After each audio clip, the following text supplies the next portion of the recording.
Baik, selanjutnya apakah sudah ada Kak Gina? Halo Kak Gina.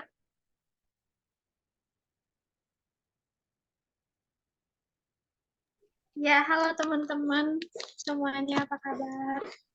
Alhamdulillah. Kak Gina gimana nih kabarnya? Alhamdulillah baik. Ini suaranya udah jelas sebelumnya. Udah Kak. Ya. Eh, Maaf sebelumnya karena masuknya tadi ada bimbingan ternyata dari dosen juga. Jadi baru bisa ngisi sekarang. Makasih atas waktunya. Makasih juga Silvi udah dipersilahkan hari ini. Terus makasih juga Wulan ketemu lagi. Ya makasih udah dibantu kenalin OJS juga. Makasih semuanya. Ini langsung mulai atau gimana ya? Iya boleh Mbak, langsung mulai. Oke, sebentar aku share screen dulu ya.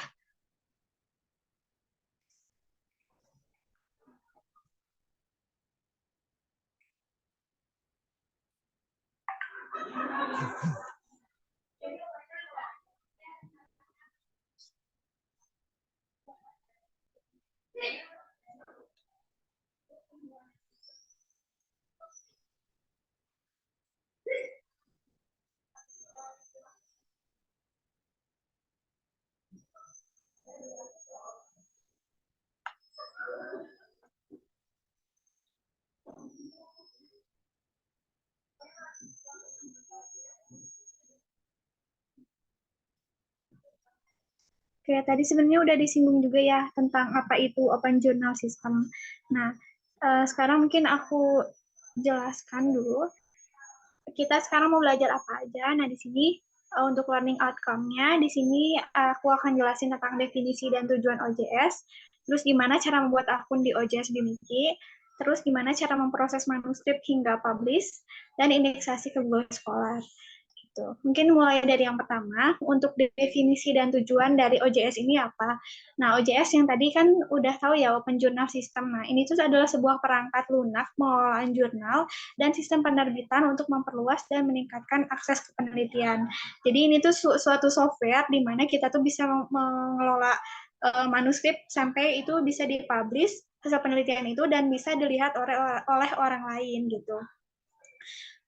Sistem manajemen jurnal ini berbasis web yang dibuat untuk menangani keseluruhan proses manajemen publikasi ilmiah dari proses call for paper, peer review, hingga penerbitan dalam bentuk online. Jadi, jurnal ini diterbitkan dalam bentuk online sehingga bisa diakses di lembaga-lembaga yang bisa kita akses. Misalkan kita mengaksesnya di Google Scholar kayak gitu ya, dan indeksasi yang udah dimiliki sama Bimiki gitu. Itu mungkin secara singkat tentang OJS. Kita langsung praktek aja.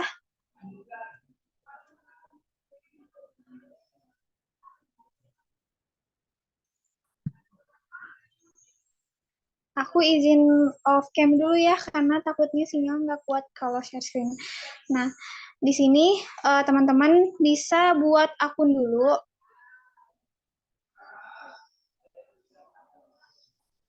Nah, caranya pertama, sebelumnya kalau ini ya, kalau kecepatan atau ada yang kurang dipahami langsung masuk aja gitu ya.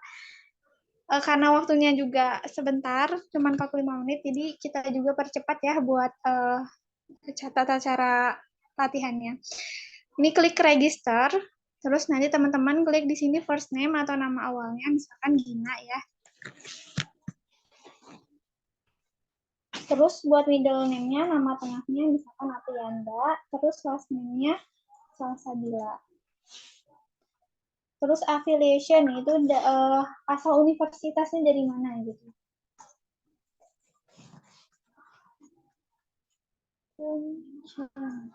Terus country atau negaranya dari Indonesia. Terus email yang dipakainya.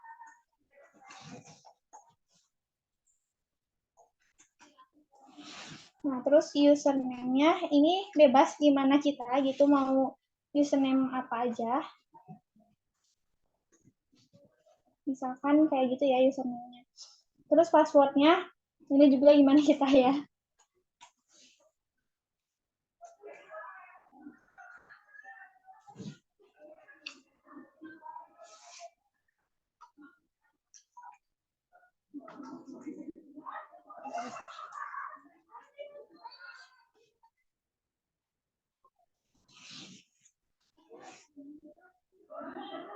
sini tinggal dicentang.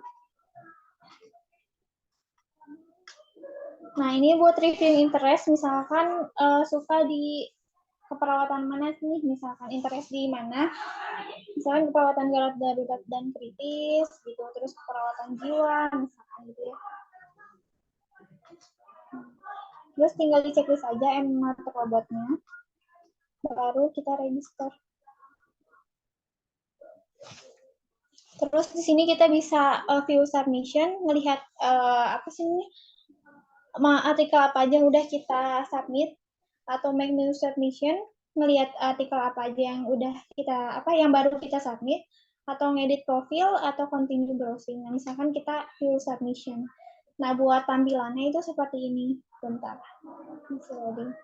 Jadi kalau baru bikin OJS itu berarti tampilannya masih sederhana. Nah, bisa lihat teman-teman di sini cuma ada submission aja. Submission, my queue ini buat riwayat apa sih artikel kita, sama di sini ada arsip juga. Arsip itu yang udah kita proses, bisa jadi apa yang udah kita, kalau misalkan editor, apa yang udah kita tolak gitu ya, apa manuskrip mana yang udah kita tolak, manuskrip mana yang udah kita publish, sama manuskrip mana yang sedang kita proses gitu. Sebelum mulai mungkin aku mau ngejelasin sedikit aja tentang proses dulu ya, proses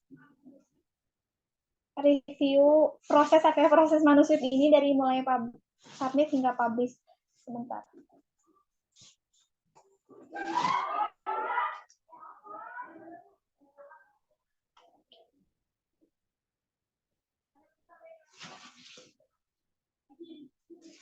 Sambil berjalan mungkin bisa aku jelasin juga ya sedikit mungkin. Jadi dari jurnal Bimiki itu ada yang disebut editor jurnal itu yang mengelola jurnal tadi dari mulai submit hingga publish.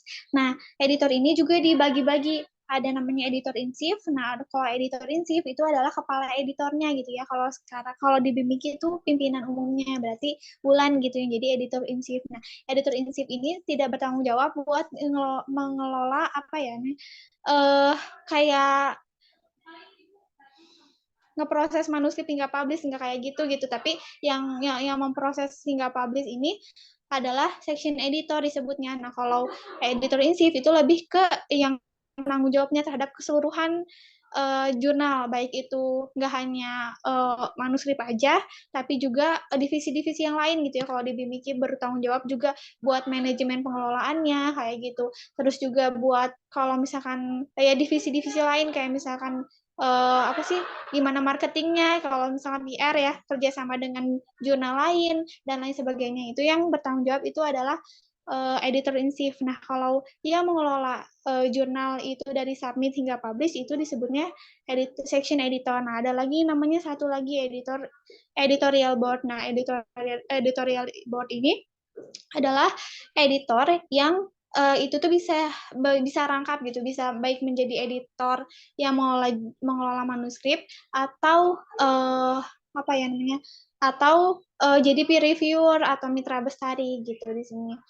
Nah, kalau kita kan kayaknya udah pada tahu juga ya tentang mitra bestari. Di sini ada yang udah tahu kan ya mitra bestari atau reviewer itu apa? Atau perlu dijelaskan dulu mungkin apa itu mitra bestari, teman-teman? Gimana nih dari BIMFES? Mungkin boleh Mbak dijelasin kembali.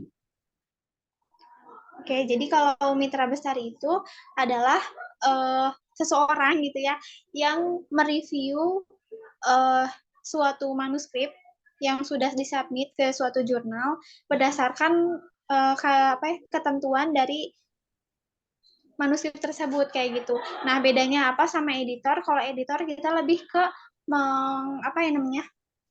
mereview atau meninjau gitu ya, dari sebuah manuskrip itu meninjau bagaimana kesesuaian tipenya gitu ya, kesesuaian panduan dengan KBBI atau PUEBI kalau sekarang ya.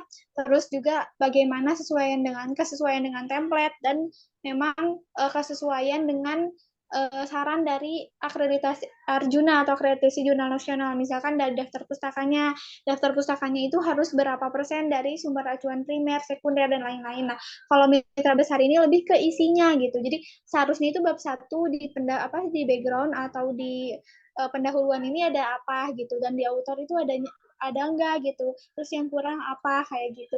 Nah, itu lebih ke tugas mitra besari. Nah, mitra besari ini kalau di BIMIKI itu kita mengundang para dosen-dosen dari universitas yang ada di Indonesia yang punya apa ya namanya, punya kemampuan dalam mereview suatu manuskrip. Nah, dari mana kita tahu beliau punya kemampuan?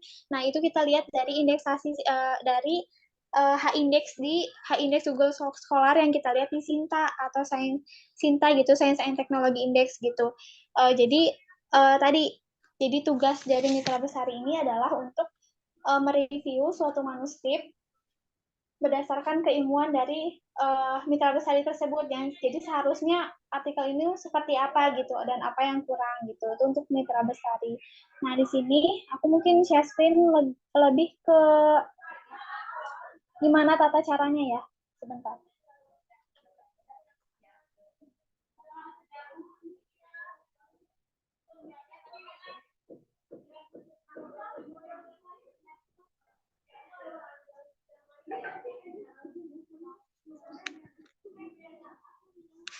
Mungkin udah kelihatan juga ya di teman-teman. Sudah terlihat, Mbak. Ya.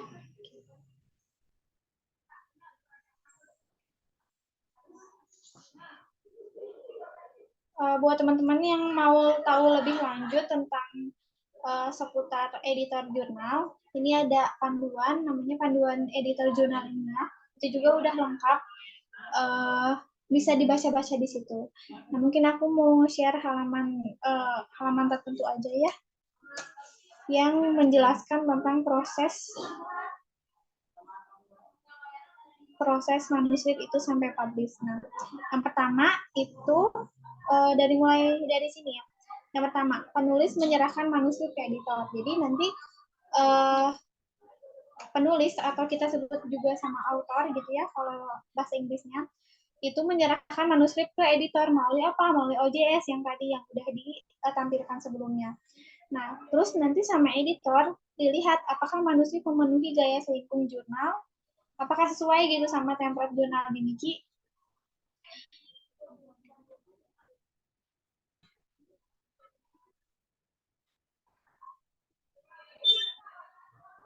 Lanjut, kalau misalkan nanti itu tidak sesuai, nanti editor itu menginformasikan kepada penulis. Nah, nanti sama penulis direvisi, kemudian disubmit kembali atau dimasukin lagi ke OJS gitu ya.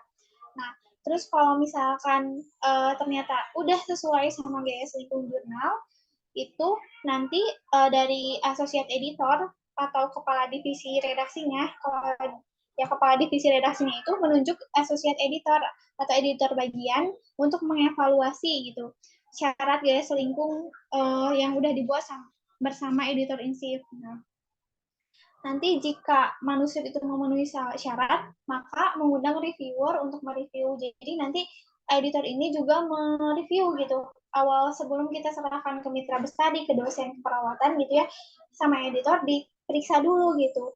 Dari mulai tadi kesesuaian dengan gaya selingkung, terus juga plagiarismenya kan kurang dari 25% ya. Terus juga adanya typo kayak gitu, terus juga kesesuaian dengan UEB kaidah penggunaan kata bahasa Indonesia kayak gitu.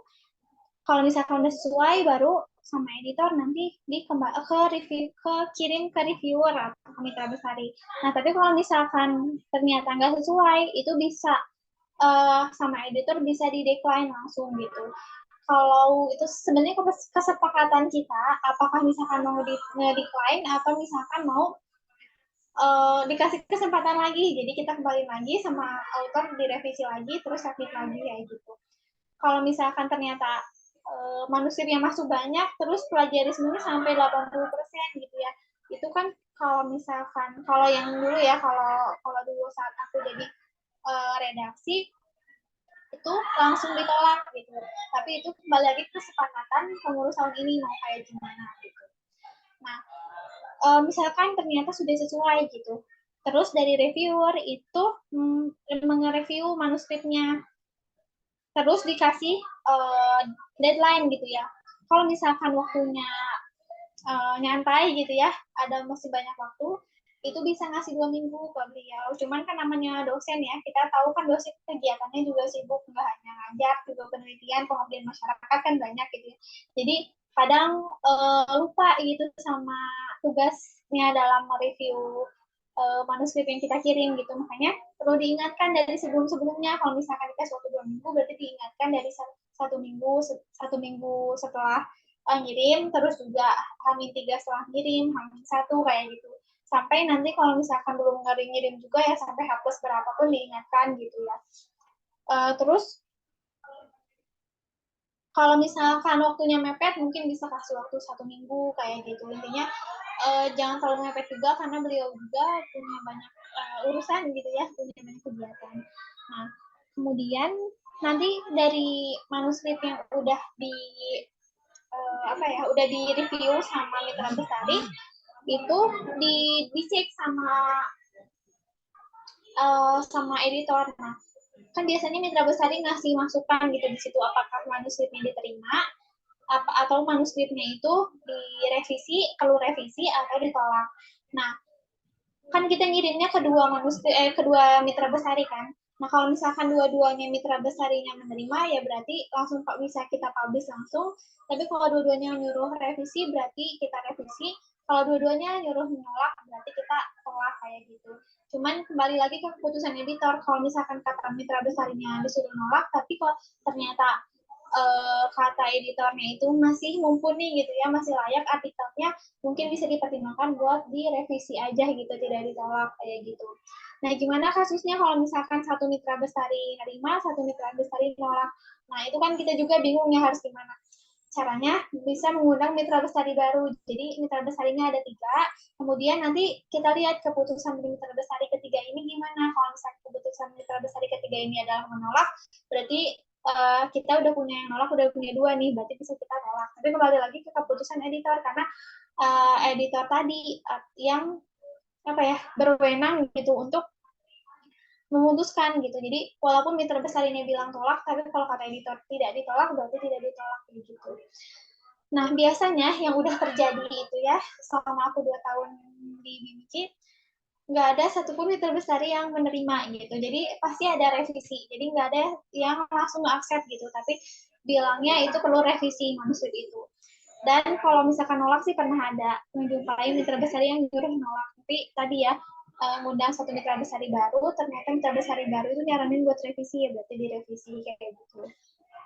Kalau misalkan perlu revisi, maka sama editor dikembaliin lagi ke autor gitu untuk direvisi. Nah, kalau sama autor udah revisi kan dikembaliin lagi ke editor. Nah, nanti sama editor dibuat keputusan kayak gitu. Apakah memang diterima tadi ditolak atau bisa dilanjut buat publish gitu atau dipublikasi.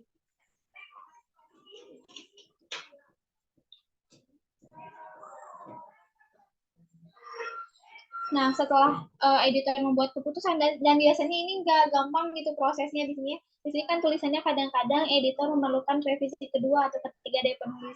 Nah, kayak gitu. Jadi nggak prosesnya itu nggak instan, nggak kita kembaliin ke autor, ke penulisnya sudah revisi ini.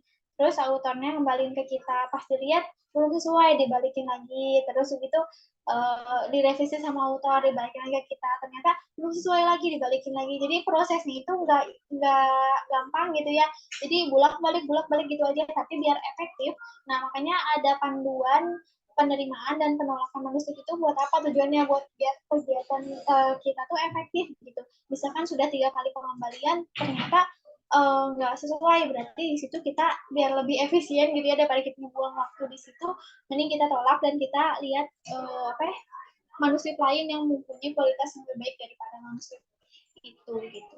Nah, kemudian nanti manuskripnya masuk ke bagian produksi.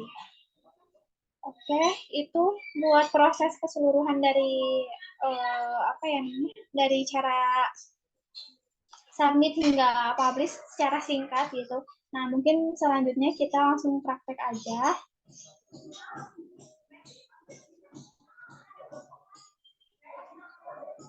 Dan biasanya kalau memang baru itu bingung ya. Aku juga pas awal di redaksi tahun 2021 itu ngelihat ini tuh ya maksudnya dijelasin tentang ODS tuh masih bingung gitu. Sampai sampai ke dikasih manuskrip buat bertanggung jawab buat nanganin manuskrip juga masih bingung, makanya masih ngeliat recordingnya terus diputer lagi, cuman karena udah kelamaan jadi alhamdulillah bisa gitu. Jadi ini semua nggak instan, jadi perlu proses latihan juga gitu. Lanjut ke tadi kita udah bikin akun kan ya, sekarang baru kita ngelola manuskripnya itu gimana. Nah, tahap yang pertama kita harus ngecek dulu apakah jurnal ini udah dipublikasi di jurnal lain atau belum. Nah, caranya itu ada dua.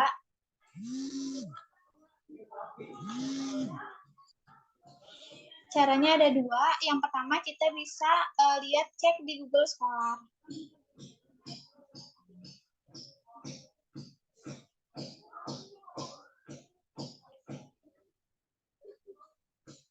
Aku kasih contoh satu deh.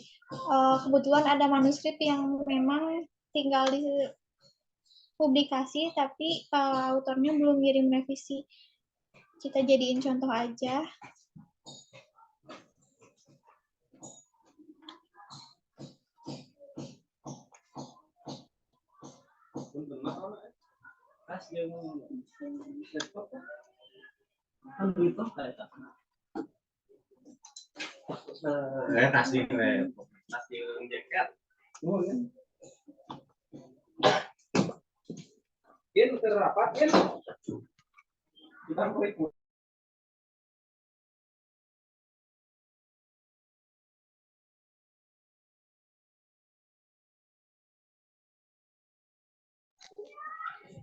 Nah, ini contohnya ada salah satu manuskrip. Nah, pertama kita download dulu artikelnya.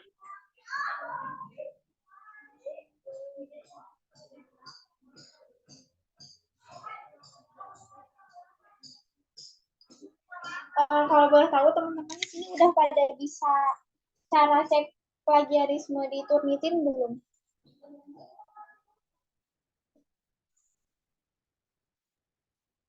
Kalau untuk aku sendiri itu ada lewat situs gitu. Kalau dari BIMFest yang lain gimana nih?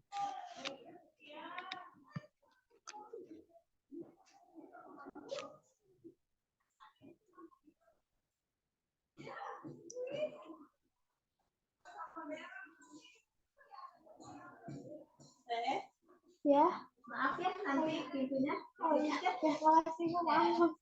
Masih ada orang. Iya. Oke, jadi kalau maaf ya tadi ada iklan. Tadinya mau sekalian praktek juga cara cek plagiarisme di Turnitin, tapi karena kita waktunya terbatas juga, mungkin nanti teman-teman bisa belajar mandiri. Kalau tutorial cara cek plagiarisme di Turnitin itu banyak gitu di YouTube. Nah, bisa teman-teman cek. Intinya yang paling penting sebelum ngecek manuskrip itu yang pertama adalah daftar pustaka ya. Jadi kalau sebelum ngecek Turnitin, daftar pustakanya dihapus dulu gitu, karena nanti kedetek plagiarismenya di data pustaka itu gitu. Jadi intinya hasilnya itu nggak benar gitu, malah jadi lebih tinggi gitu. Makanya daftar pustakanya dihapus dulu atau referensinya dihapus dulu, baru nanti kita cek Turnitinnya gitu. Mungkin untuk cek plagiarisme mah bisa belajar masing-masing ya, karena kita lebih ke teknisnya selain lagi cek plagiarisme itu. Nah, yang pertama teman-teman bisa cek dulu duplikasi publikasi. Nah, caranya lihat di Google Scholar dan di Google juga.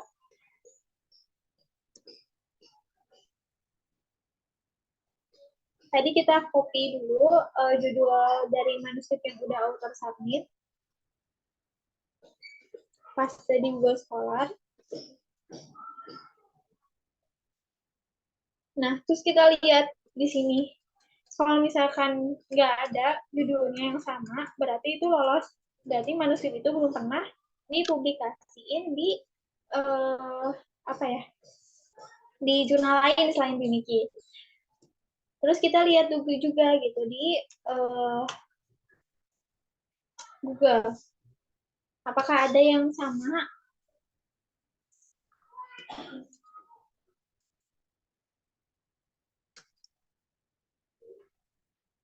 Nggak ada ya, teman-teman?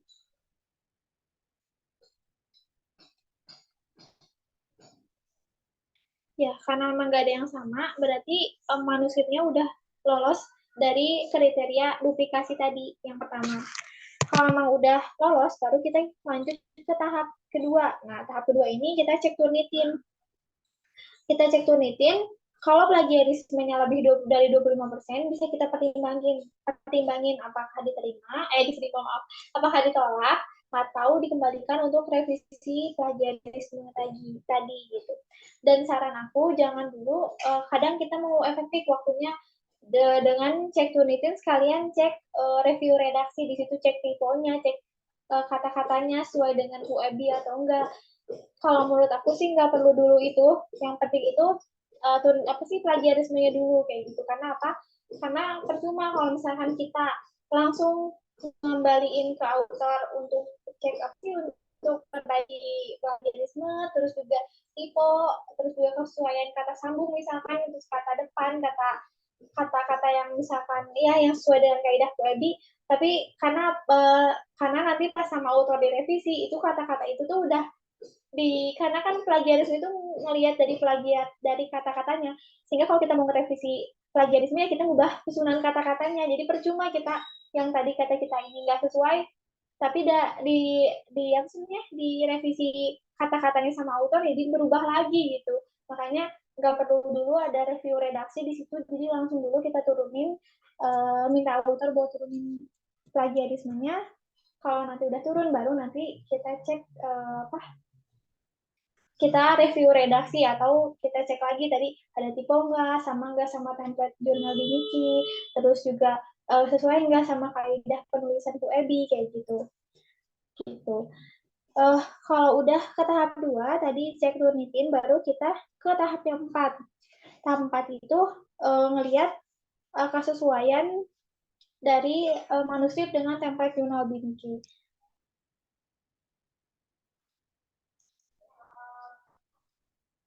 Sebentar ya, ini lagi coba buka template-nya.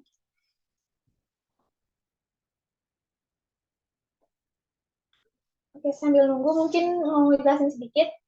Jadi yang direview sama editor itu apa ya, nggak hanya sesuai sanggah sama template gitu, tapi termasuk juga isinya gitu, isi dalamnya. Kadang mungkin uh, apa ya namanya editornya sibuk gitu, jadi nge-reviewnya salah-salahan gitu, padahal di situ peran peran editor di situ gitu, ngelihat dari kualitas, padahal kualitas manuskrip itu ditentuin sama yang paling berperan tuh ya editor sama reviewer itu gitu. Jadi kalau editor yang nge-reviewnya asal-asalan ya, jadi manuskrip juga kualitasnya juga ya rendah gitu, nggak bagus gitu kualitas manuskripnya gitu. Jadi perlu review yang benar-benar nge-review gitu.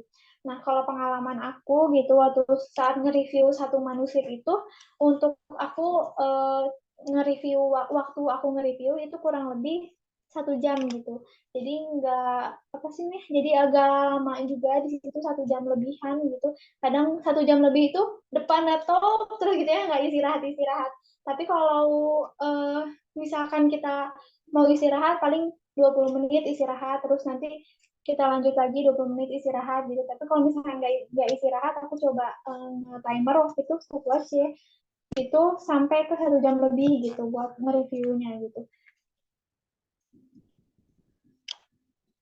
Jadi tadi karena biar nggak asal-asalan juga nge-reviewnya, jadi perlu tahu uh, ya perlu tahu gimana cara nge-reviewnya. Nah di sini belum masuk ya. Oh udah ada ya. Di sini teman-teman udah lihat ada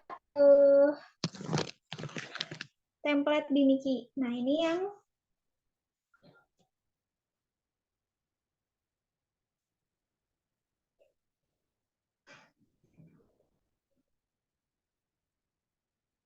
Nah, ini template waktu masih ya template yang volume 10.2 juga masih pakai yang ini. Jadi tahun kemarin itu ada perubahan di cover di sini di wajahnya gitu ya.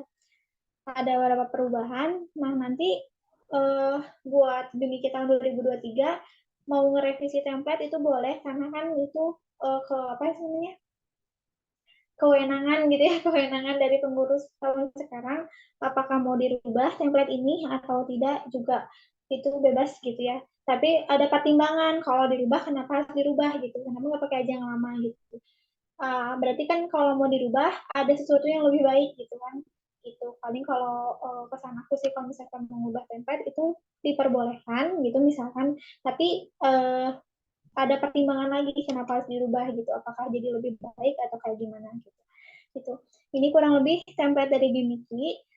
Di sini ada judul dalam bahasa Indonesia, terus juga ada kalau misalkan ada subjudul bisa ditambahkan.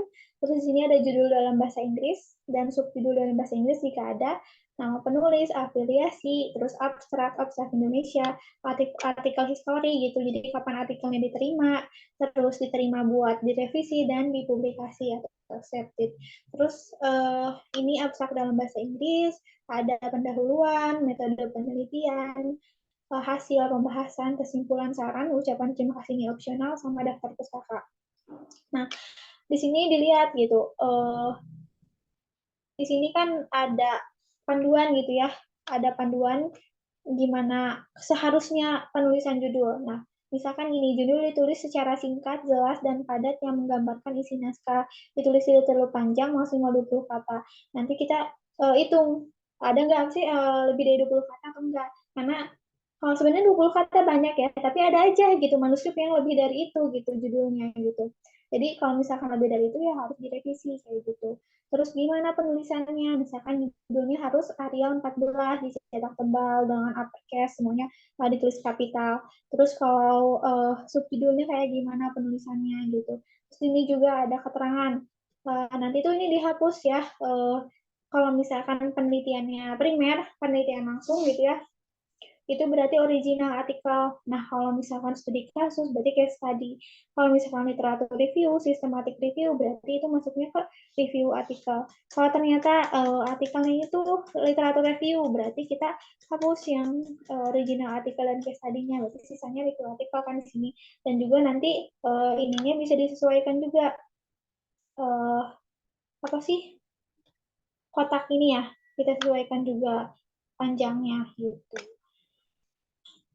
Itu terus intinya kalau ini bisa dibaca-baca lagi karena kita nggak punya banyak waktu juga ya. Ini intinya kesesuai apa sih namanya nyesuaiin sama template, kayak abstraknya harus bold gitu, fontnya harus 10 kayak gitu ya. Itu bisa dibaca-baca lagi. Terus juga tadi yang aku bilang nggak hanya editor itu nggak hanya ngelihat dari template-nya sesuai atau enggak, tapi juga lihat dari isinya gitu. Di bab 1 tuh harusnya ada apa gitu. Di bab 2, di metode penelitian itu harusnya ada apa gitu. Di kesimpulan tuh harusnya ada apa gitu. Kan kadang pernah mungkin ya aku pernah juga ngelihat manuskrip yang kesimpulannya itu bukan kesimpulan gitu. Jadi kan harusnya kesimpulan itu menjawab dari hasil penelitian gitu kan. Jawaban dari hasil penelitian, tapi ini kesimpulannya malah kayak penjelasan lagi di bab pendahuluan gitu, padahal kan bukan seperti itu. Nah, itu juga bisa di komentar sama editornya gitu. Di komen seharusnya itu ya kita bilang di situ seharusnya kesimpulan itu tidak seperti ini, tapi harusnya seperti apa kayak gitu. Gitu. Terus cara buat biar mudah gitu.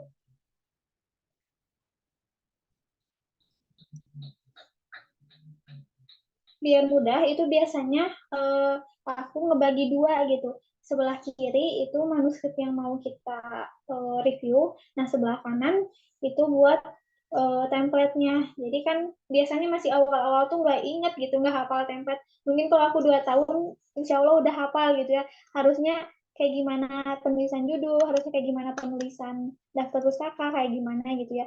Tabel dan lain sebagainya. Cuman kalau masih baru-baru nge-review manuskrip itu masih bingung. Um, jadi perlu dibagi dua kayak gini. Nah, jadi kita lihat di sini udah sesuai belum, di sini area 14. Nah, terus kita lihat lagi di template-nya. Ternyata judulnya itu harus berapa? Oh, bener area 14, terus tebal gitu, ini juga tebal kayak gitu. Jadi dan seterusnya gitu. Jadi kita ngelihat ke sini terus lihat lagi sesuai template nggak ya di sini, terus ke sini lagi ke situ. Jadi intinya mah dibagi dua gitu. Apa ya layarnya? Itu tuh buat tahap yang ketiga ya.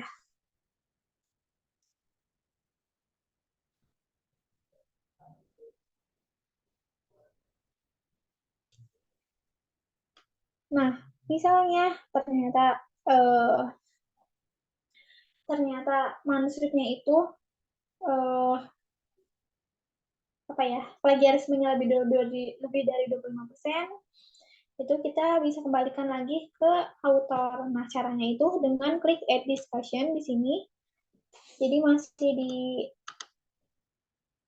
masih di kolom submission, terus kita ke bawah ada pre-review discussion. Nah, kita klik add discussion, terus kita sertakan autornya, terus kita sertakan section editornya dan funding koordinator atau PU-nya gitu atau pengelolanya. Kenapa? Karena supaya kalau misalkan supaya tadi kalau misalkan ada kadif sertakan juga kadifnya. Kenapa?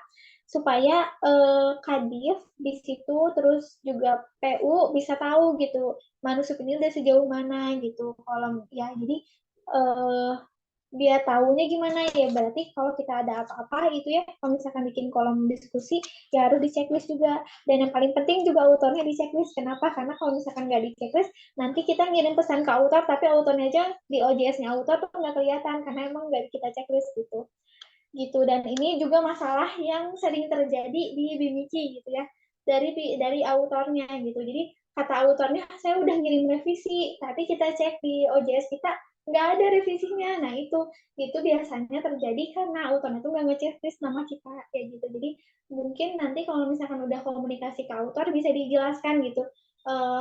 Bisa minta tolong siap sih nih kirim manuskripnya ulang dengan menceklis nama kita di sana supaya bisa kita lihat apa sih pesan yang beliau kirimkan gitu atau manuskrip yang beliau kirim.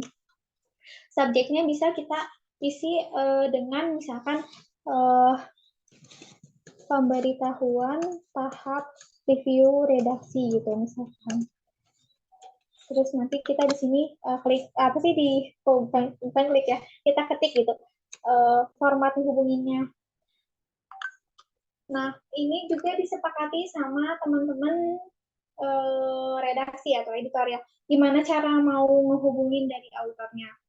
Caranya itu ya mungkin bisa mulai dari assalamualaikum warahmatullahi wabarakatuh misalkan ya.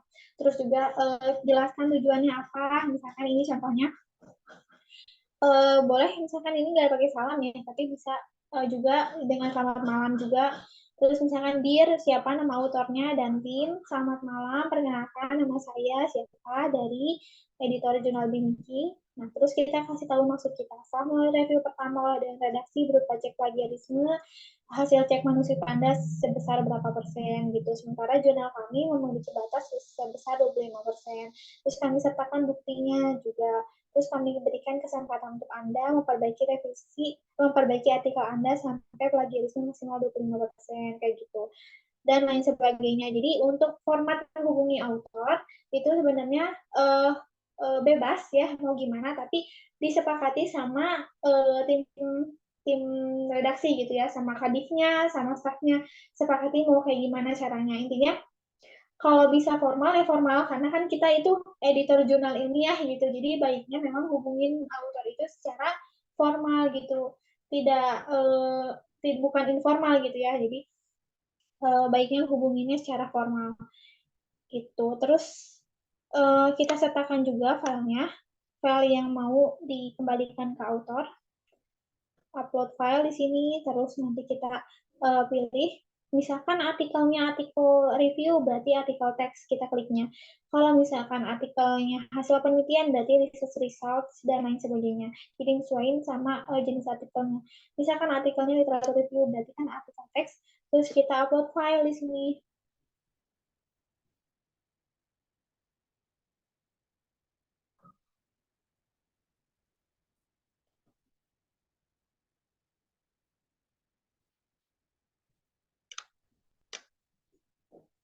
Nah, kita pilih lagi artikelnya, terus kita klik continue, continue lagi, terus baru complete.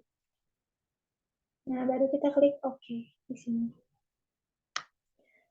Tapi karena ini cuma latihan ya, jadi aku nggak sertakan autornya ya, nanti malah masuk di autor. Terus klik OK. Nah, nanti ini udah, sebentar. Harus diisi ya. Tapi kan ceritanya udah diisi gitu ya. Terus kita klik OK. Nah, ini udah ada diskusinya. Kalau misalkan kita bisa kita hapus, kita klik aja di sini. Misalkan kita hapus ya, kita klik. Ya, cuman kan jangan dihapus karena kalau yang sebenarnya mah jangan dihapus karena penting buat apa ya? Penting buat jejak dari memproses artikel itu ada di OJS. Kenapa? Karena nanti saat tim akreditasi jurnalnya ngecek OJS kita, ini mau benar gitu, ini bukan jurnal apa sih predator. Nggak tahu jurnal predator nggak? Nah, kalau jurnal predator itu jurnal yang cuman nyari keuntungan doang gitu, nyari uang gitu ya istilahnya. Jadi misalkan ngepatok harganya 1 juta, kalau saat di jurnal tersebut 1 juta, nanti tahu beres aja, maksudnya tahu publish aja.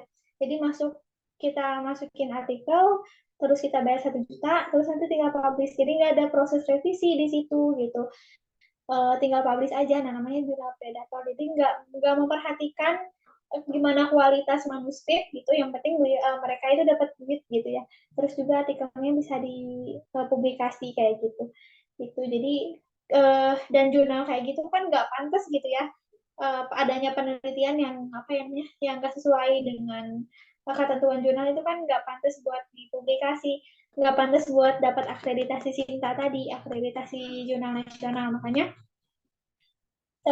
salah satu indikator si asesor atau si tim penilai dari jurnal itu melihat kita jurnal predator atau bukan, nah lihatnya dari diskusi tadi gitu, lihatnya dari proses manuskrip tadi, apakah memang prosesnya itu berjalan dari mulai tadi cek pertama ya, ada duplikasi enggak, plagiarismenya berapa, terus juga ada review redaksi enggak, kan tahunya itu dari mana, dari OJS gitu. Kalau misalkan nggak ada review redaksi, kalau misalkan ada review redaksi, mungkin di sini ada ada diskusi di sininya ya.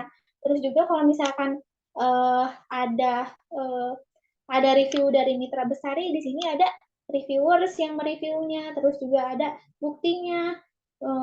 Bukti beliau mereview, ada file yang udah direview sama mitra besarinya gitu. Jadi itu buat apa sih namanya? Buat jejak ya, rekam jejak dari OJS tadi. Buat salah satunya buat penilaian akreditasi jurnal bimbing juga gitu. Gitu.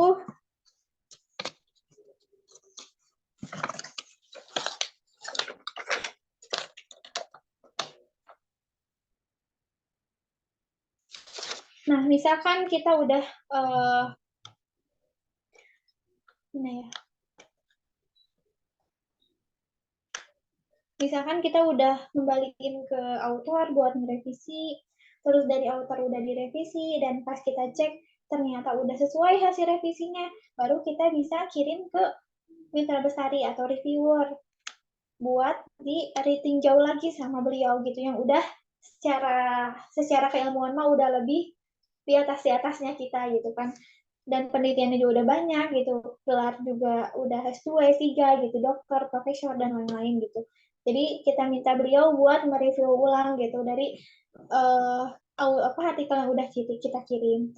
Nah, caranya itu kita klik send to review. Nah, kita klik ini send to review, nanti masuk ke sini, masuk ke review. Karena ini mah udah dikirim ke mitra besar, jadi udah nggak perlu diklik ya. Nah, terus kita tambahkan reviewers di sini. Kita klik add reviewer. Baru kita klik nama mitra besarinya. Misalkan siapa ya namanya? Nah, misalkan Nurse Citra ya. Ini dosen dari Unpad. Terus kita klik nama beliau, Citra Windani Mambangsari ya. Terus sama gelarnya beliau juga. Misalkan tulis ya, itu misalkan kita tulis. Terus kita klik tanggal apa deadline beliau untuk mereview gitu. Ini deadline buat beliau ngerespon kapan, dan ini deadline buat beliau harus udah selesai ngerevisi, udah selesai ngerevisi, maaf, udah selesai nge-review atau meninjau manuskrip. Misalkan deadline-nya itu sekarang kan tanggal 8 ya. 8, misalkan di seminggu, nanti selesai di tanggal 15. Nah, deadline itu sebenarnya bukan tanggal sekarang. Beliau harus respon tuh maksudnya gini, kita ngirim manuskrip ke beliau, nah beliau itu harus ngeklik ya, kalau di OJS yang kita lihat itu ngeklik sanggup atau enggak mereview gitu kapan. Nah, itu bisa, itu enggak harus hari ini, tapi di antara tanggal maaf, ini apa ya, bukan Mei, dari tanggal 8 April berarti sampai 15 April. Nah, kalau ini kita pilih di antara tanggal 8 sampai tanggal 15. Misalkan ini sih gimana kita, misalkan mau H+3, berarti H+3 harus udah direspon apakah beliau bakal mereview atau enggak gitu. Tapi yang pentingnya itu deadline beliau mereview itu 1 minggu gitu kan. Misalkan kalau misalkan mau 1 minggu, berarti yang penting itu review due date-nya, bukan respon due date-nya. Terus kita kliknya files to be review. Nah, filenya itu biasanya bukan file yang ini gitu. Biasanya ini kan file yang ada di yang auto submit gitu ya.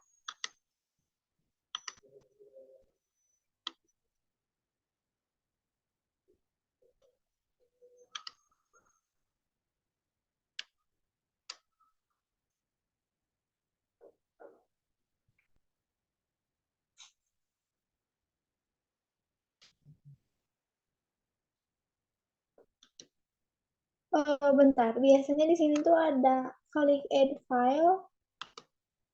Oh, berarti sebentar.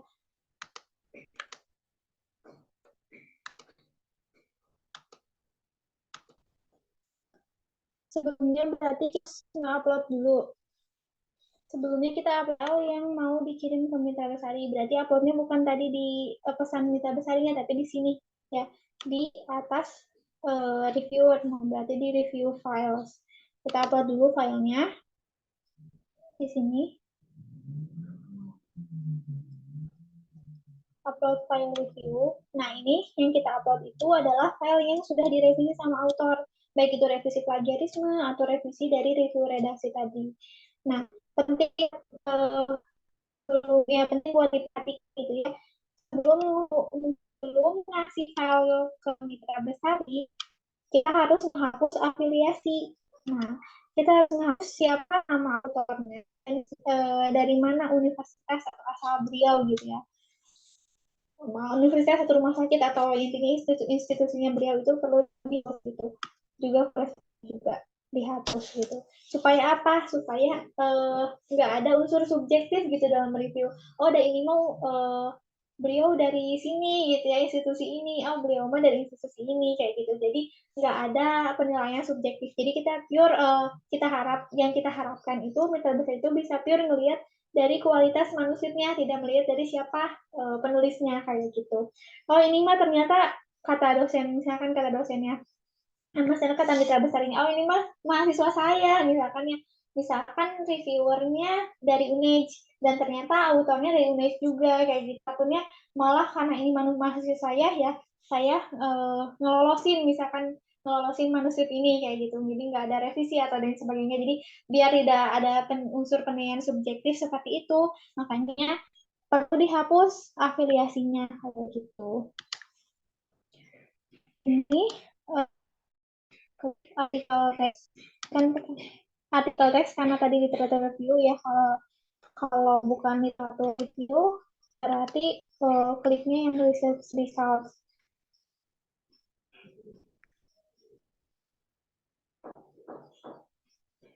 Agak lama ya.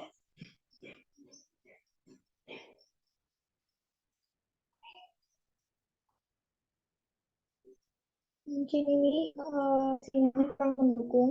Intinya nanti sama aja sih kayak tadi, klik continue, update.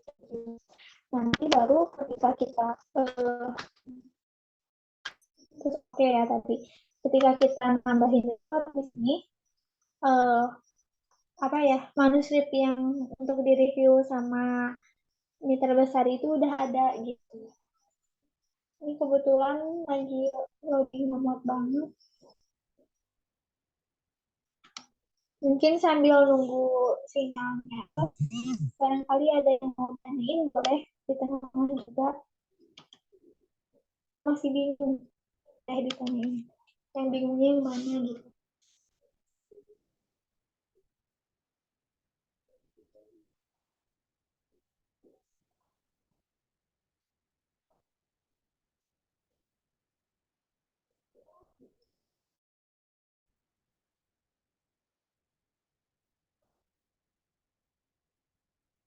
Kalau galak ya, share screen.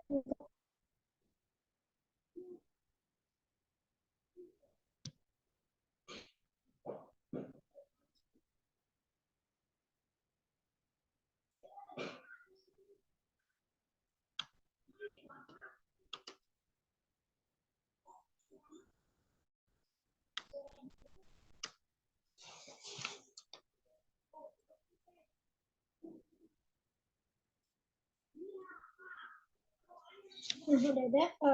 Kita klik misalkan siapa namanya. Kita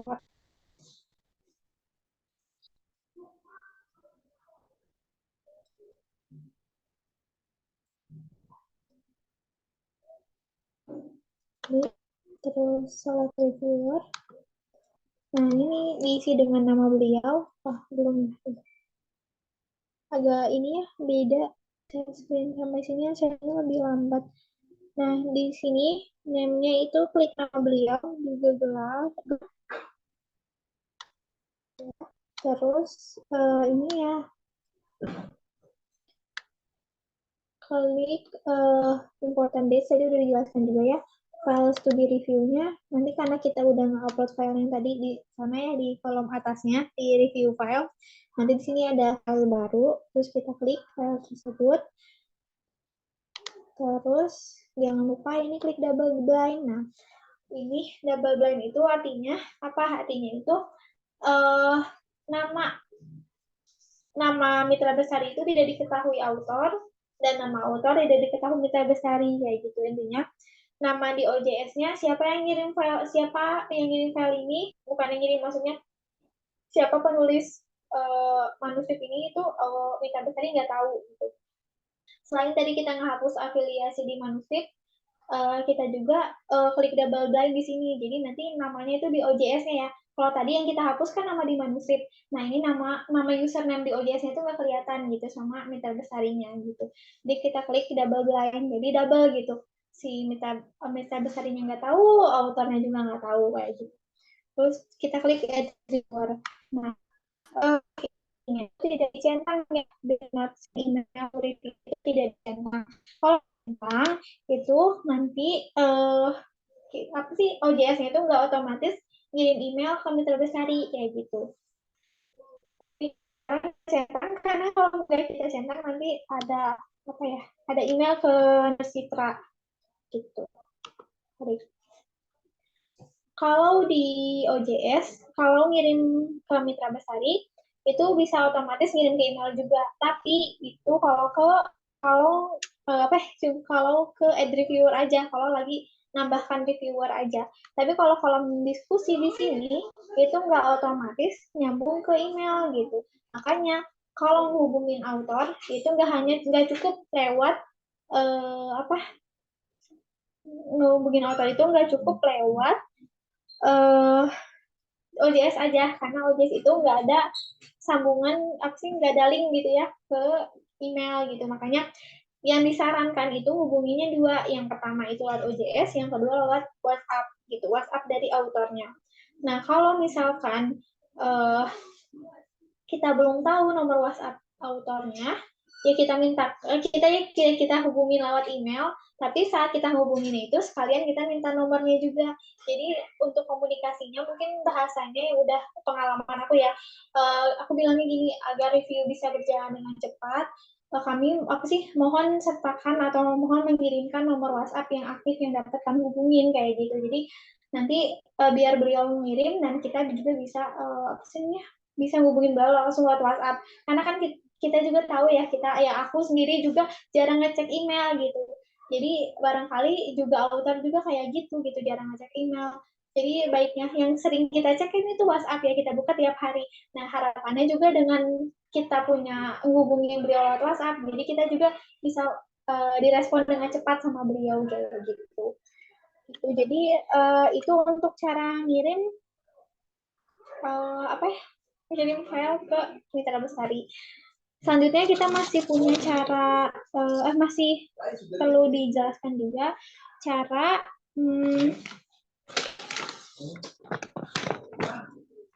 buat nerima file dari Mitra Bestari, terus ngasih filenya tersebut ke author lagi, kalau misalnya ada revisi, sampai ke publish. Cuman ini udah jam segini, jadi aku mau tanya, aku masih punya waktu berapa lama lagi ya? Silvani. Baik Mbak, kalau untuk waktu udah selesai, tapi nggak apa-apa kalau ingin dilanjutkan. Oh iya, makasih. Mungkin sebentar lagi ya, kita jelasin singkat aja. Selanjutnya itu, kalau misalkan Mitra Bestari udah ngirim review, nanti ada tulisan di sini review submitted. Jadi review beliau udah mereview dan kita bisa ngecek. Nah, kita ceknya itu dengan klik panah segitiga itu, kita review detail.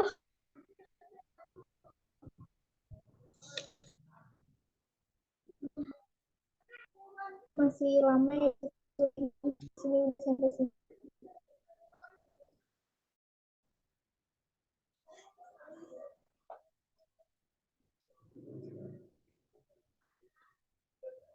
Nah,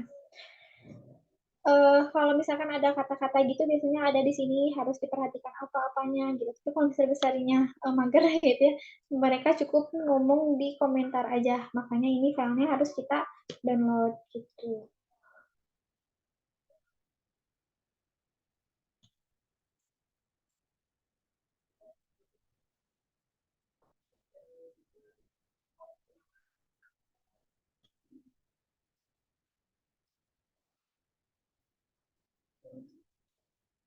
Nanti kalau dibuka, nanti bakal ada komentar-komentar. Ini mah baru komentar aku ya. Jadi contohnya ini komentar dari mitra besarnya kayak gitu. Kayak gimana? Beliau biasanya mengomentar isi, tapi ada juga mitra besar yang mengomentar kayak tipe dan lain sebagainya. Padahal itu bukan tugasnya beliau. Makanya saat ngubungin mitra besar perlu ditekankan di situ sama editor buat bilang kalau misalkan untuk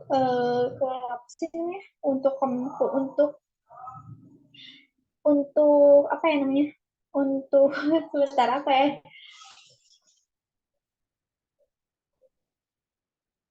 Untuk kesesuaian dengan template jurnal dan lain sebagainya gitu udah udah direview sama editor. Nah, berarti sisanya gitu ya. Jadi kita minta tolong buat mereview isinya gitu. Terutama untuk mitra besari yang memang yang memang kalau nge-review itu template-nya kayak gitu.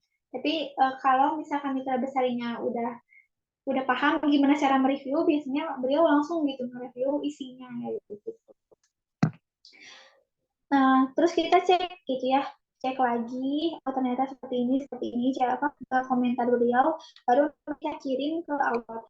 Nah, kirim ke authornya gimana? Terus jangan lupa juga ini kita klik confirm, terus nanti kita confirm dulu ya. Bentar, ternyata lama ya di sana. Nah, kita klik confirm. Nah, terus kita klik thank you di situ. ada di sini tulisan thank you. Kalau memang belum diklik thank you, itu nanti ada tulisan thank you, biasanya thank reviewer kayak gitu. Nah, intinya mengucapkan terima kasih sudah mereview kita. Nah, nanti kita kirim ke author. Nah, saat kita kirim ke author, kita ngirimnya ke bukan lagi di kolom submission ini. Bukan lagi di kolom submission ya. Kalau di kolom submission kan kita ngirimnya buat di sini buat plagiarisme, terus juga buat review redaksi. Nah, tapi kalau misalkan sudah masuk ke tahap review Mitra Bestari, kita mengirim file yang sudah di review. Nah, kita download dulu filenya. Tadi kan sudah di-download ya. Terus kita kirim lewat kolom review. Lewat kolom review ini ya. Sebentar. Nah, kolom review yang ini. Ke bawah, nah ada review discussion. Nah, baru kita klik add discussion. Nah, kita sertakan siapa tadi penulisnya. Jangan sertakan Mitra Bestarinya ya, karena kan nggak ada urusan sama Mitra Bestari. Berarti klik autornya, terus klik session editornya, sama klik funding koordinatornya atau PU-nya gitu, nama PU-nya. Di sini tulis subjeknya, misalkan hasil review Mitra Bestari, misalkan. Terus di sini message-nya, pesannya, ini juga tadi kesepakatan sama tim editor mau diisi apa gitu ya, misalkan selamat pagi, apa sih namanya, berikut kami sertakan file yang bla bla bla bla kayak gitu. Intinya mah disepakati aja. Kalau teman-teman mau tahu juga gimana format yang udah bisa lihat di email gitu, karena kita biasanya kirimnya dua, ke email atau ke OJS atau OJS dan WhatsApp gitu. Jadi di email juga ada arsip-arsip gimana kalimat-kalimat format kata-katanya gitu, atau enggak di artikel yang udah publish juga ada format kata-katanya. Terus kita klik file yang mau kita kirim. Nah, kayak biasa tadi caranya. Terus kita nanti klik continue, baru complete. Baru kita klik OK. Itu, ini nggak langsung aku praktekin, tapi mungkin sama ya caranya kayak yang sebelumnya. Nah, misalkan kita kasih waktu, ini juga untuk waktu disepakati juga ya, mau berapa harinya. Tapi kalau misalkan mengikuti dari panduan penerimaan dan penolakan artikel itu biasanya ada gitu waktunya itu berapa hari. Misalkan kita kasih waktu 5 hari. Kalau revisinya mayor biasanya ngasih waktunya 5 hari bisa gitu.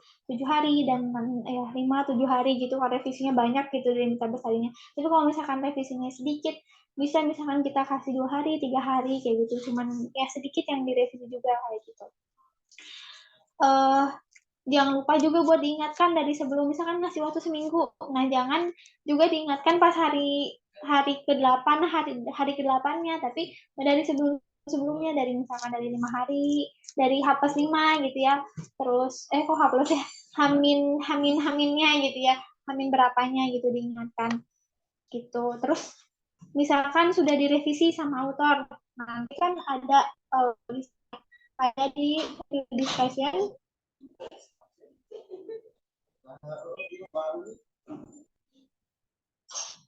Nah, kayak gini, ini contoh sederhana aja ya katanya. Oh iya. Enggak, Pak.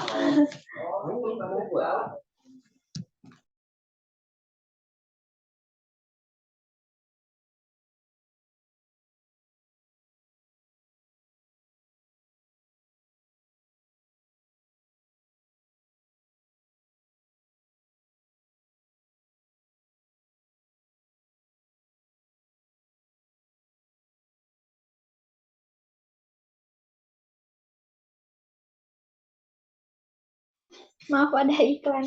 Oke. Ya terus sama author di bawah ya. Dan sambil disertakan filenya biasanya di sini. Terus kita download. Cara ngeceknya tadi dibagi lagi 2 layar gitu ya. Bagi 2 layar. Yang pertama layar dari komentar dari file yang sudah dikomentar sama Mitra Bestari. Terus yang sebelahnya layar buat file yang udah direvisi sama author. Kita cek di situ sama enggak gitu, udah direvisi atau belum kayak gitu. Kalau kita ragu kan redaksi itu banyak ya timnya. ada kadifnya, PU-nya juga bisa tanya juga ke PU kayak gitu. Jadi kalau misalnya kita ragu bisa ditanyakan gitu. Misalkan ya baru awal-awal kan bingung ini udah sesuai belum ya, nah tanyain aja gitu. Jangan bingung sendirian, kan kita kerja sama dengan tim gitu. Jadi tanyain, oh ternyata kalau misalkan sudah gitu ya, udah sesuai sama komentar dari Mita Bestari, baru kita lanjut ke tahap publikasi gitu. Nah, tahap publikasi ini sebenarnya nggak terlalu rumit ya. Yang paling rumit itu tahap ya tadi tahap ngeproses manuskripnya. Kalau manuskripnya sudah dinyatakan bisa dipublish, sudah kita kirim LOA, jangan lupa kirim LOA ya. Jadi LOA itu letter of acceptance. Jadi kita mau apa kayak surat pemberitahuan kalau manuskrip tersebut bisa dipublikasi di Bimiki ya gitu. Terus autornya juga udah bayar biaya publication fee sebesar 300.000. Kalau dulu 300.000 sudah dibayar, baru kita lanjut tahap publikasi. Nah, di sini kita masukin file yang sudah apa sih namanya? Yang udah kita layouting. Nah,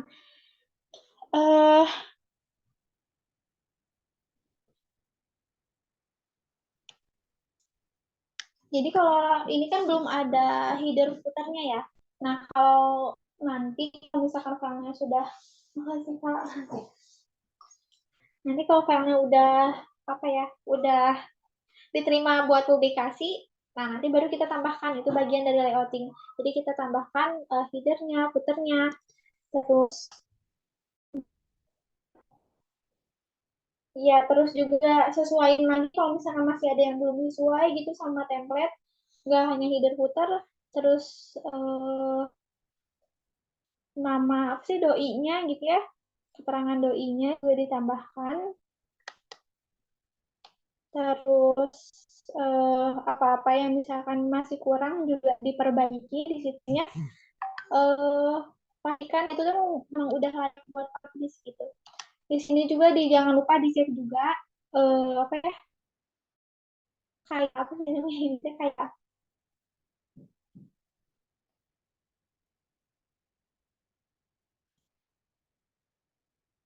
checklist manuskrip final sebelum publik.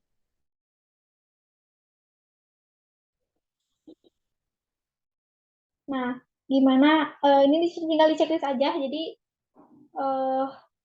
apakah plagiarisme udah 20%, makanya tadi kan kita pertama awal udah ngecek plagiarismenya, udah kurang dari 25%, baru kita bisa proses. Nah, sebelum kita publikasi, kita cek juga plagiarismenya. Kadang kalau melalui tahap revisi itu plagiarismenya kan ada kata-kata yang ditambahkan sama autor, makanya plagiarismenya kadang suka naik lagi gitu, lebih dari 20% lagi.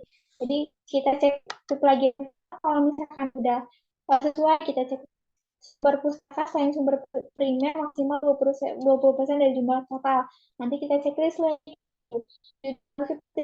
ditemukan pada jurnal lain, kita checklist dan lain sebagainya. Marginnya ini udah sesuai belum, atasnya 3, bawahnya 2, kanan kiri 2, udah sesuai belum gitu, kita checklist gitu. Ada PISSN, doi, link website PBC sudah ditambahkan belum gitu di header dan footernya. Halaman juga udah ditambahkan secara berurutan atau belum, artikel history dan lain sebagainya. Kalau misalkan udah kita checklist semua gitu ya, udah berarti itu sudah layak buat publikasi, nggak perlu dikembalikan lagi ke author gitu, langsung bisa kita publikasi.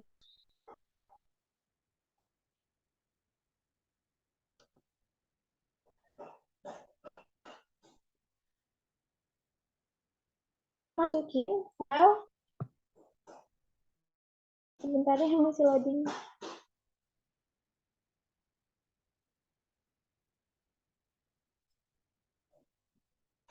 Kita masukin file di sini, upload atau select file yang sudah apa ya namanya, yang udah tinggal publish gitu, yang udah dibenerin layoutnya. Kalau sebenarnya kalau di aslinya jurnal itu beda tim gitu, antara yang layouting dan antara yang proses artikel gitu. Makanya di sini ada copy editing discussion. Jadi tim editor diskusi sama tim copy editing gitu. Bisa diskusinya di sini gitu. Tapi kan kalau di Bimik ini satu tim yang apa sih ini? yang tadi ngurusin proses manuskrip, juga copy editing, layouting, makanya nggak perlu diisi admin discussion-nya kayak gitu. Terus kalau misalkan dari tim copy editingnya sudah selesai melayouting, nanti bakal ada di sini gitu, upload atau select files yang sudah di layouting sama tim copy editing gitu. Kalau udah, baru kita klik send to production, klik send an email notification supaya nanti ada notifikasi ke email autornya kalau memang ini mau kita publish gitu. Tapi karena kita melatihan, jadi klik do not send aja. Nah, masuk nanti ke tahap production. Nah, baru kita upload lagi file yang sudah ready to publish kayak gitu ya. Sudah masukin file di situ, terus kita klik add gallery. Nah, buat gallery labelnya, kalau misalkan yang sudah-sudah mah, PDF bahasa Indonesia. Kalau memang manuskripnya bahasa Indonesia. Kalau manuskripnya bahasa Inggris, klik aja, tulis aja PDF gitu. Terus language-nya English, terus baru ininya jangan lupa dicentang. Kalau nggak dicentang, nanti nggak ada tulisan PDF di halaman depan jurnal yang mau kita download gitu. Jadi ini wajib dicentang, terus baru klik save. Gitu. Kita klik save aja. Terus kita masukin lagi, di sini lagi-lagi masukin lagi artikel.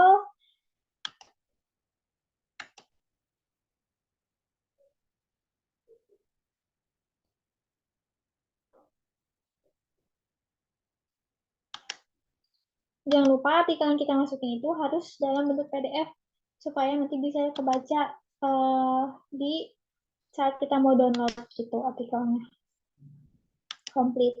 Nah, kalau misalkan ternyata ada yang perlu diperbaiki lagi, kita sudah publish, tapi ternyata ada kesalahan gitu ya, ada yang perlu diperbaiki lagi, gimana? Nah, caranya bisa kita klik change file di sini. Terus kita masukin lagi file yang baru yang mau kita publish tadi, file yang sudah direvisi lagi. Gitu. Terus baru kita klik, bukan editor, sorry ya, klik metadata. Nah, kita sesuaikan juga ini detailnya, dibenerin lagi. Kadang ada mitra besar yang nge-review judul artikelnya gitu. Jadi kalau di sini itu judul sama abstrak itu yang baru di kan kalau author mau nge-submit buat ya mau nge-submit manuskrip itu kan mereka harus ngisi judul, ngisi abstrak, nah itu kan yang baru. Nah, biasanya itu ada revisi buat judul sama abstrak saat melalui proses manuskrip. Makanya kita hapus ini semua dan kita ganti sama file apa sih judul yang terbarunya gitu ya setelah melalui tahap review tadi, review dan revisi. Abstraknya juga kita hapus dan kita sesuaikan sama abstrak yang baru gitu ya, yang sudah melalui tahap revisi gitu. Terus kalau misalkan ada ini kan cuma satu ya autornya. Tapi kalau teman-teman lihat di sini, oh nggak ada ya, sudah dihapus. Biasanya itu nggak hanya satu autornya, kadang ada sama dosennya misalkan, atau sama tim yang lain. Tapi di sini cuma ada satu, makanya kita bisa klik add contributor. Di sini kita klik first name dari autor keduanya, middle name, last name, kontaknya.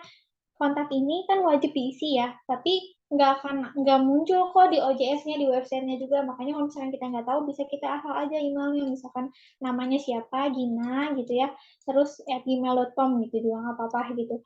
Terus country-nya Indonesia gitu kan, terus ini nggak perlu diisi, suffix URL outfit ID, afiliasinya juga nggak perlu. Terus baru kita klik kontributornya sebagai apa, sebagai autor atau sebagai translator, misalkan sebagai autor. Terus baru klik save gitu. Terus ini juga perlu direvisi. Kadang keywordnya itu kalau misalkan nggak sesuai kan perlu ada revisi dari Mitra Bestari. Nah, kita sesuaikan juga keywordnya udah benar belum gitu sama keyword yang manuskrip final yang mau kita publish. Nah, kalau misalkan keywordnya ternyata beda ya, berarti kita XX ini di sini bukan ini keywordnya misalkan ya. Terus kita ganti sama keyword yang baru misalkan. terus enter kayak gitu, terus baru klik save. Tuh, itu buat metadata.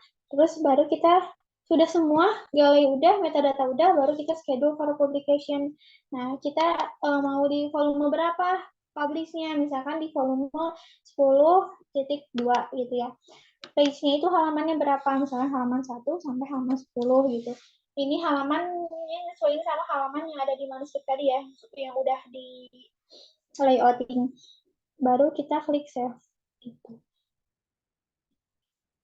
Tapi aku nggak klik save ya, uh, karena ini belum waktunya buat publish. Terus nanti baru udah sampai situ udah selesai, baru kita klik view site, kita lihat di situ udah publish belum. Nah, nanti udah publish atau belum kelihatan, oh di sini baru kita klik. Nah, berarti ini manuskrip ini sudah dipublish gitu, udah ada gitu. Kalau kita nggak ngecentang tadi yang galai itu, nanti nggak akan ada tulisan di depan gitu. Kayak gini contohnya, ini berarti waktu itu nggak ngecentang uh, galai yang di bagian galai itu ya, itu nggak ngecentang, jadi nggak ada logo PDF ini, jadi harus dicentang supaya nanti logo PDF di depannya bisa muncul gitu. Gitu. Kalau kita mau ngeliat, bisa klik PDF-nya, baru di sini muncul deh artikel yang sudah dipublishnya gitu. Mungkin karena waktunya udah habis juga, mungkin segitu mungkin yang bisa aku sampaikan. Kalau ada pertanyaan, mangga aku kembaliin lagi ke MC. Baik, nah itu dia pemaparan materi yang sangat luar biasa dari Kak Gina. Gimana nih teman-teman BIMFES? Udah pusing belum ya nih? Atau udah paham ya? Tenang aja nih, kalau masih ada yang bingung, kita akan melakukan sesi tanya-jawab. Untuk pertanyaan akan dibatasi 3 pertanyaan. Mungkin ada yang mau nanya bisa langsung raise hand atau open mic. Baik, Kak Gina, izin membacakan pertanyaan. Izin bertanya, untuk artikel jika ada kekurangan, kemungkinan akan diserahkan ke penulis untuk direvisi. Apakah ada batasan untuk revisi berapa kali? Terima kasih. Kak Gina ingin ditampung terlebih dahulu atau langsung dijawab ya? Boleh langsung dijawab. Baik, dipersilakan Mbak Gina. Sebenarnya ini untuk berapa kali pengembalian ke autor itu disesuaikan lagi sama kesepakatan. Nah, kesepakatan dari pengurus tahun sekarang itu mau pengembaliannya berapa kali kayak gitu. Nah, kesepakatan ini seharusnya udah ada di ketentuan penerimaan dan penolakan manuskrip gitu. Mungkin bisa aku share screen ya. Kalau ketentuan penerimaan dan penolakan manuskrip yang waktu di volume 10 tahun kemarin itu, aku agak lupa ya berapa kali dikembaliinnya, jadi bentar aku buka dulu filenya.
Kayak izin off cam-nya karena ternyata HP aku kepanasan. Ini kalau di kriteria penerimaan dan penolakan manuskrip itu, ini aku nggak bisa share screen juga, ternyata di laptopnya udah keluar logout, nanti lama lagi kalau masuk ya. Mungkin kalau gue sendiri nggak tahu mungkin karena sinyal atau gimana ya. Tapi ini kalau yang aku baca di ketentuan penerimaan dan penolakan manuskrip yang udah dibuat bareng-bareng waktu itu sama tim redaksi, itu kita sepakatinnya itu 3 kali gitu. Jadi di sini tolak jika autor sudah merevisi 3 kali tapi tidak sesuai dengan review mitra bestari kayak gitu. Jadi pertama kita ngembaliin kan, pengembalian pertama itu adalah apa sih namanya, file yang berisi komentar dari Mitra Bestari. Nah, setelah itu kan autor ngirim. Nah, setelah autor ngirim, baru kembali lagi ke editor ke kita. Berarti itu pengembalian pertama kan gitu ya. Pas kita ngecek, ternyata nggak sesuai lagi, kita kembalikan lagi. Nah, baru itu pengembalian yang kedua. Nah, nanti eh, autor ngerevisi baru kembali lagi kita kan hasil revisinya benar atau enggak. Dan kalau misalkan ternyata itu nggak benar, masih ada yang kurang, berarti kita kembali lagi pengembalian ketiga gitu. Dan kalau misalkan autornya udah ngerevisi balikin ke kita, ternyata nggak benar juga, ya udah kita langsung tolak karena udah nggak ada lagi pengembalian keempat gitu. Jadi cuman maksimal 3 kali pengembalian. Nah tapi balik lagi ini tuh kesepakatan dari eh, timnya kayak gitu ya. Kalau ternyata eh, manuskripnya masih kurang gitu ya, berarti mungkin bisa aja ya udah kita kasih kesempatan sekali lagi gitu atau gimana. Kalau misalkan manuskripnya ternyata banyak dan kualitas yang masuk gitu ya ke Bimiki yang submit pas kalau paper yang submit ke kita banyak dan kualitasnya bagus-bagus, nggak perlu kita nunggu sampai 3 kali pengembalian. Misalkan cukup 2 kali atau 1 kali pengembalian, bisa kita tolak di situ. Cuman ya saran aku, kenapa nggak kasih waktu buat ya maksudnya 3 kali itu udah menurut aku ya udah waktu yang normal gitu ya, udah waktu yang wajar gitu.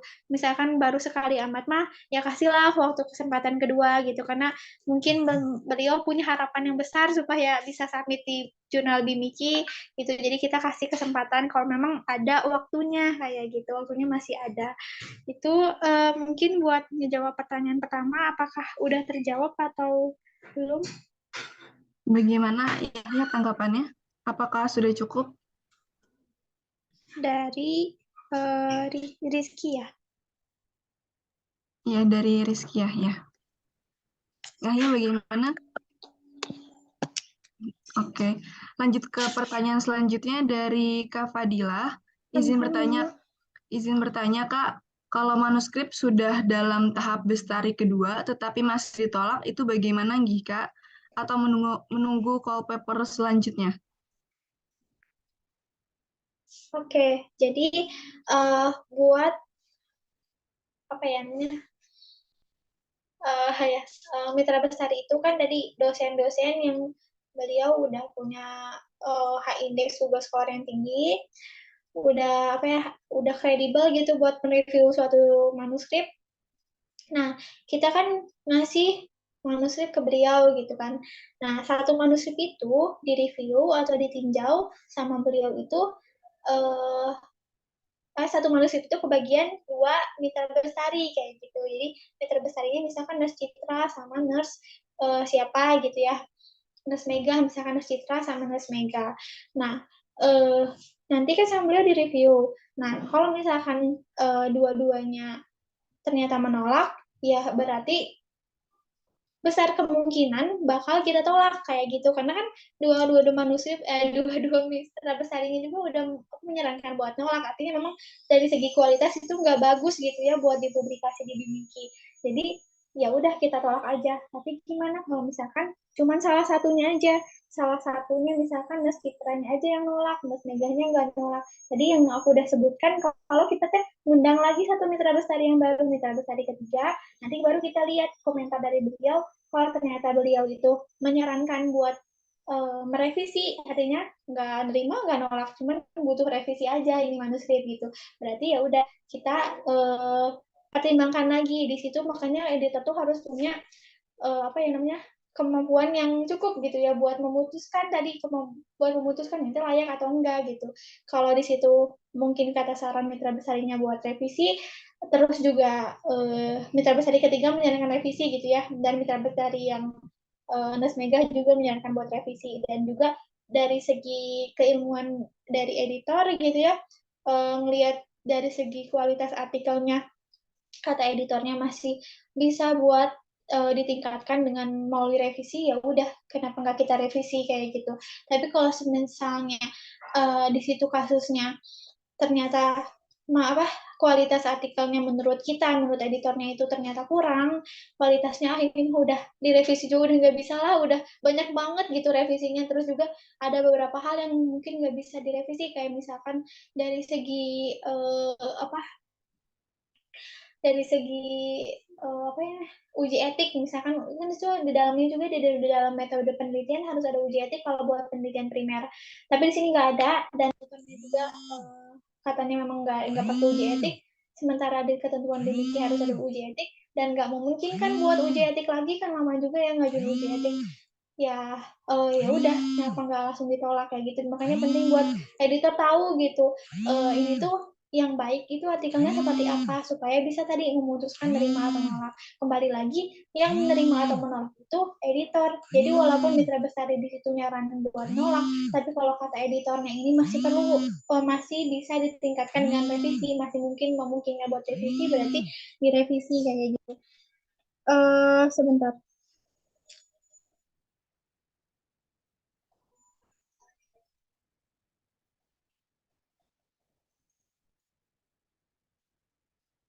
Dalam tetapi masih ditolak itu bagaimana? Nah ya, kalau misalkan tadi kasusnya yang pertanyaan dari siapa ya? Pertanyaan dari Fadila. Eh, Ternyata mitra besar yang ketiga itu menyarankan buat nolak. Nah berarti kan ini udah dua mitra besar loh nolak gitu. Kita udah ngundang 3 mitra besari buat meninjau manuskrip ini. Tapi ternyata 2 dari 3 itu menolak. Ya berarti ini menurut beliau yang sudah berpengalaman, yang sudah ada segi keilmuan yang lebih dari tinggi dari kita, itu kan menyarankan buat menolak. Ya berarti ini manuskrip kualitasnya kurang bagus gitu buat dipublikasi. Kenapa nggak kita tolak gitu? Tapi kembali lagi ke keputusan editor. Kalau di situ ternyata jumlah manuskripnya kita masih kurang gitu ya, dan ternyata kita dari pertimbangan kita ini masih bisa kayaknya buat direvisi, ya kenapa nggak kita revisi, kenapa nggak kita balikin lagi buat revisi kayak gitu. Tapi ya kalau saran aku sih ya, kalau udah 2 mitra besari udah nolak ya tolak aja gitu, karena kan beliau secara keilmuan lebih tinggi dari kita, artinya udah ya beliau yang mutuskin kalau ini nggak layak gitu buat publish, artinya ya udah kita tolak di situ, dan kita uh, bisa informasikan ke autor kalau misalkan ya, kan biasanya kalau mitra besar nolak itu ada alasan, misalkan alasannya itu dari si alasannya apa beliau nolak. Nah kita informasikan saat nanti kita nolak, sebenarnya kan udah pernah pengalaman juga ya nolak manuskrip. Nah, saat cara kita nolak itu kan nanti ada formatnya. Nah, ini format itu disepakati sama tim editor kayak gimana formatnya, tapi intinya di dalam format itu kita kasih tahu alasan penolakannya gitu. Alasan penolakannya itu dari mitra besarnya kayak gimana, dan biasanya mitra besar itu ngasih tahu kenapa ditolak, alasannya nggak ada ininya kayak gini kayak gini. Nah, itu informasikan ke autor. Jadi saat kita nolak itu kita kasih tahu kita nolak karena ini. Nah, baru kita kasih kesempatan gitu ya, kalau misalkan mau apa sih namanya, mau memperbaiki manuskripnya dan mensubmit kembali, dipersilahkan kayak gitu. Kalau misalkan di timeline call papernya ternyata udah ditutup waktu submitnya, berarti bisa disubmit di call paper selanjutnya di volume 11 nomor 2 misalkan kayak gitu. Tapi ternyata kalau misalkan itu masih ada waktu, buat masih ada waktu penerimaan artikelnya masih panjang gitu ya, berarti bisa di volume dan nomor itu juga gitu buat beliau revisi dan beliau submit ulang, jadi kayak gitu. Tapi tetap di OJS-nya, di OJS editornya itu kita decline gitu, nanti ada di OJS-nya itu tulisan decline submission, nah itu baru klik decline, artinya sudah ditolak. Jadi nanti author kalau mau ngerevisi dan mensubmit revisinya berarti harus membuat submission baru kayak gitu. Itu mungkin Fadilah apakah cukup menjawab atau mungkin ada yang mau ditanyakan lagi? Bagaimana Fadilah? Apakah ada tanggapan yang lain?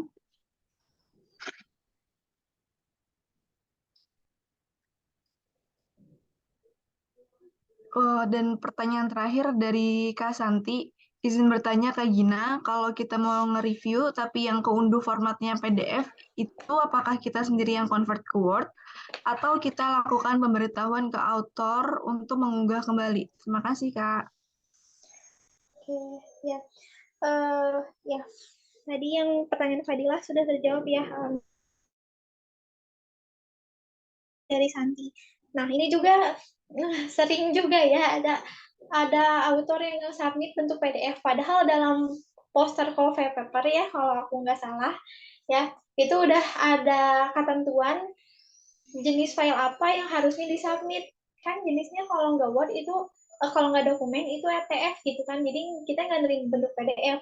Nah gimana kasusnya kayak kalau kayak gitu. Nah idealnya kita informasikan lagi lewat email gitu ya informasikan kalau untuk nge-submit ulang dalam bentuk Word gitu karena kita nggak bisa apa ya namanya kalau tadi ngecek plagiarisme nggak bisa ngapus dulu dapusnya kalau mau nge-review redaksi nggak bisa ngasih komentar kalau bentuknya PDF gitu kan dan kalau apa sih namanya ya makanya yang perlu beliau submit itu author submit itu dalam bentuk Word gitu tapi ya jadi kita informasikan untuk beliau ngirimin dalam bentuk Word supaya bisa kita proses gitu. Sebenarnya bisa aja gitu ya. Nggak mau ngasih tahu ke author udah aja lah aku ini sendiri aku convert sendiri ke Word gitu dari PDF ke Word gitu kan. Tapi aku nggak nyaranin gitu sebisa mungkin ya jangan dari autornya aja yang ngirim Word-nya. Kenapa? Karena kalau bentuk file PDF ke Word itu ada yang berubah gitu ya. Dari setelah di-convert itu biasanya jadi acak-acakan, kadang sering kali gitu ya filenya itu jadi acak-acakan. Jadi jadi apa ya namanya? Jadi ya agak susah lah gitu. Jadi acak-acakan juga gitu kalau udah di-convert ke Word walaupun memang masih rapi, cuman kayak ada apa ya kalau susah dijelasin sih, tapi kayaknya teman-teman di sini juga udah pernah kan nyobain PDF to Word, jadi convert PDF to Word di Google kayak gitu kan, pasti udah pernah nyoba juga, dan itu kan udah 100% sama kayak Word gitu, pasti ada yang bedanya gitu dari segi, apa ya, pokoknya mah ada yang bedanya, dan itu ngeganggu lah kalau misalkan dalam nanti file tersebut, file itu terus yang dipakai sampai publish kan, si apa, Word itu terus, dan Word-nya juga, karena Word-nya hasil convert dari PDF to Word, jadi ada yang beda gitu. Jadi gimana ya? Kalau menurut aku sih janganlah gitu karena kan proses manuskrip masih panjang, kita masih terus-terusan pakai file itu dan eh, ternyata filenya acak-acakan ya. Nanti ke depannya juga susah lah gitu buat nge-layoutingnya, editingnya dan lain sebagainya pakai file itu. Makanya ya uh, lagian kita nggak salah juga kalau kita misalkan minta file Word ke author karena kan sesuai ketentuan yang udah kita cantumkan dalam poster kalau paper itu kan harus dalam bentuk Word gitu kan. Jadi kalaupun autornya nggak ngebales terus ya udah sebulan 2 bulan ya nggak salah juga gitu karena kan ya salah siapa ngirim PDF gitu orang ketentuannya juga Word gitu jadi artinya kalau nggak kita proses juga nggak masalah gitu dan bukan kita yang salah gitu autor yang salah ya gitu itu mungkin buat jawabannya. Baik, untuk Kak Santi, apakah menjawab atau ada tanggapan lain?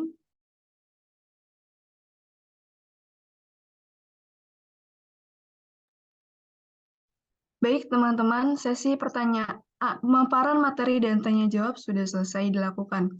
Selanjutnya, kami akan menyerahkan sertifikat kepada Kak Gina selaku pemateri dan kepada Mbak Wulan dipersilahkan.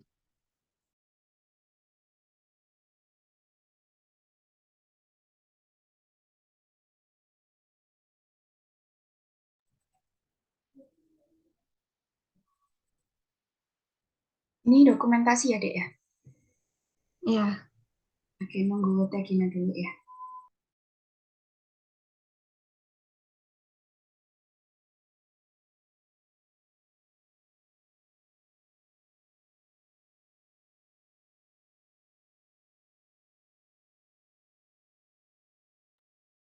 Baik, untuk dokumentasi akan saya pandu untuk Kak Gina dan Mbak Wulan. 1, 2, 3.